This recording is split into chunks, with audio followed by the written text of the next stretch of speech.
বিশিষ্ট শিশু সাহিত্যিক ও কবি ভবানীপ্রসাদ মজুমদারের লেখা একটি ছোটদের ছোট্ট ছড়া আজ আমি পাঠ করে শোনাব। ছড়া বাপকা বেটা। শুরু করছি। বাবা বললেন ছেলেকে তাঁর ডেকে, কাজকর্ম শিখলি কেমন খোকা? ছেলে বললে, সব নিয়েছি শিখে, মিছেই আমায় ভাবছ তুমি বোকা।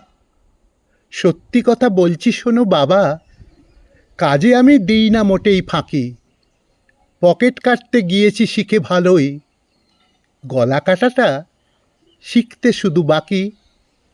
বাবা বললেন, সাবাস খোকা সাবাস, অল্প দিনেই শিখলি পকেট কাটা।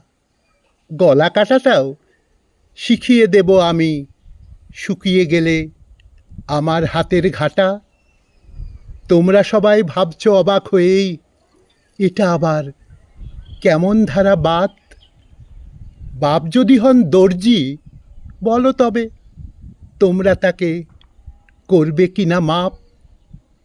বাপ যদি হন দর্জি, বলো তবে তোমরা তাকে করবে কিনা মাপ?